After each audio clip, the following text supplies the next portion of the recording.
coyuntura nacional pues nos trajo un proceso eleccionario al seno del Congreso de la República con aras de elegir al próximo Procurador de los Derechos Humanos.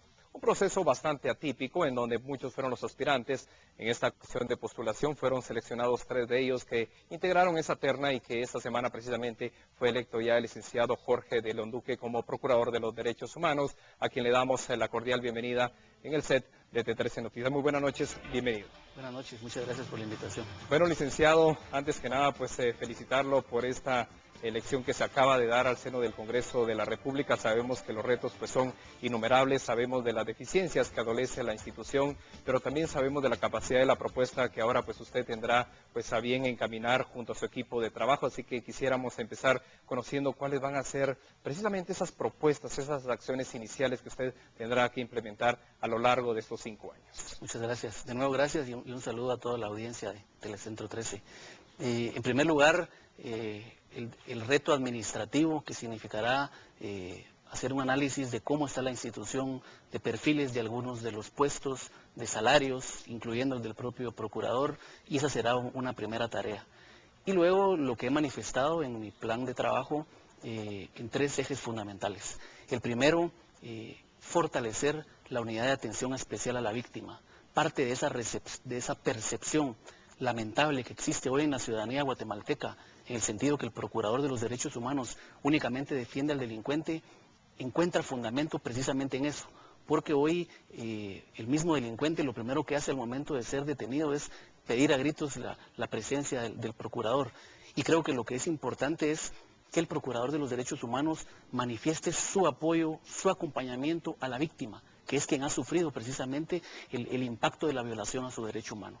Ese fortalecimiento incluye el apoyo no solo a la víctima, sino a sus familiares y además un apoyo psicológico, como decía, porque son quienes han sufrido el impacto de la violación.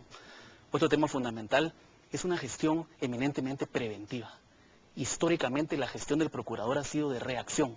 Se da la violación al derecho humano y luego el procurador se pronuncia, critica, censura, y creo que es momento de que se prevengan las violaciones de los derechos humanos.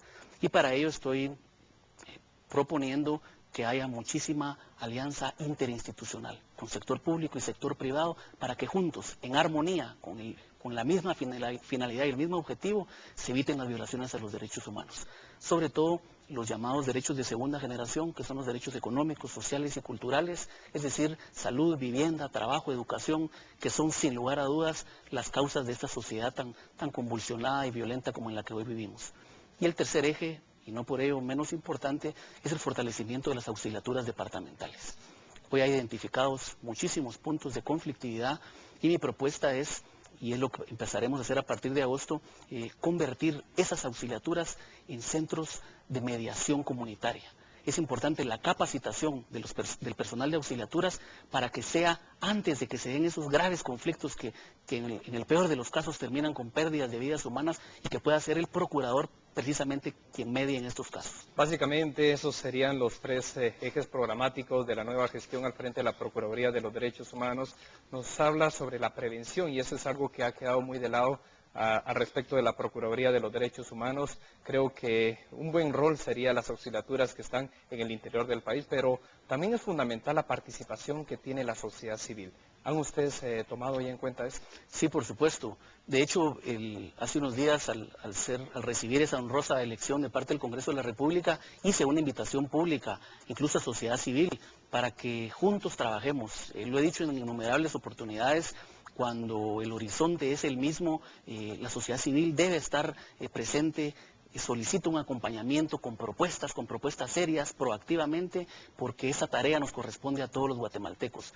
Y aunado a estos 3 ejes que manifestaba, ejes transversales fundamentales, el uso responsable y transparente de los recursos y promoción y educación en materia de derechos humanos. Hablamos entonces de transparencia y austeridad del gasto público. Así es, por supuesto. Si el Procurador de los Derechos Humanos es el magistrado de conciencia, es la reserva moral del país, debe ser quien da el ejemplo con transparencia, con austeridad y con un uso responsable de los recursos. Paralelamente, pues su equipo de trabajo tendrá una gran responsabilidad porque tendrán que ejecutar las políticas que ustedes pues se diseñen y aprueben.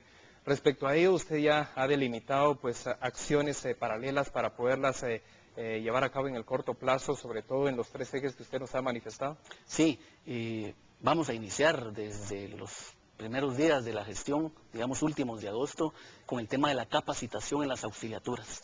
Capacitarlos en el tema de mediación para que precisamente dentro de las auxiliaturas se levanten las actas y sean esas actas los títulos ejecutivos para que en caso de incumplimiento de alguna de las partes se puedan llevar a los tribunales de justicia y darle el seguimiento que un proceso, digamos, ordinario requiere. Así es que esas serán las primeras acciones. El ejemplo que debe dar el procurador, porque eso cae como efecto cascada, si bien la figura del procurador es unipersonal por nacimiento, porque así, digamos, la figura es el procurador de los derechos humanos, no la procuraduría de los derechos humanos, y ese nacimiento, ese sentido unipersonal pareciera que está en todas las demás unidades, y eso ha ido como perdiendo realmente la esencia del procurador. Pero esa figura también atañe a la institucionalidad y básicamente, pues en el marco del aparato estatal ustedes tendrán que delimitar pues esas alianzas estratégicas. ¿Cómo se vislumbra esa relación, por ejemplo, con el organismo judicial, el Ministerio Público? Indudablemente el sector justicia en términos generales juega un rol fundamental.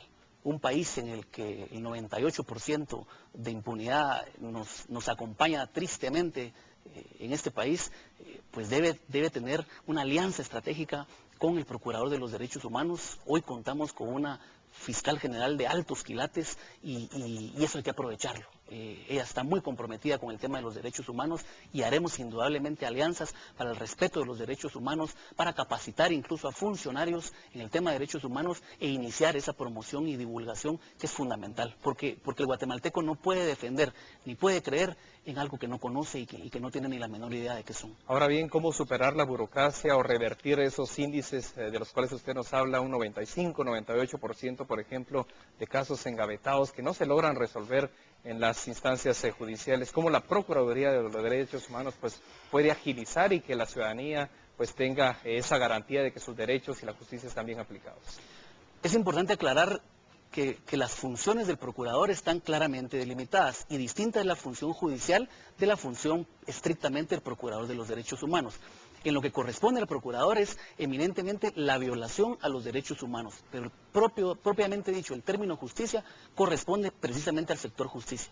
Fiscal General de la República, tribunales, y estoy convencido que están intentando hacer una buena labor, tanto el sector justicia como la Fiscalía, pero es necesario el apoyo y el acompañamiento. Pero es importante que la población entienda que distinta es la tarea de la violación a los derechos humanos y los delitos de tipo común. Así es que es importante el acompañamiento del procurador, pero no tampoco puede tener injerencia dentro de los temas de justicia en términos específicos. ¿Será fácil recobrar la legitimidad y la credibilidad de la institución?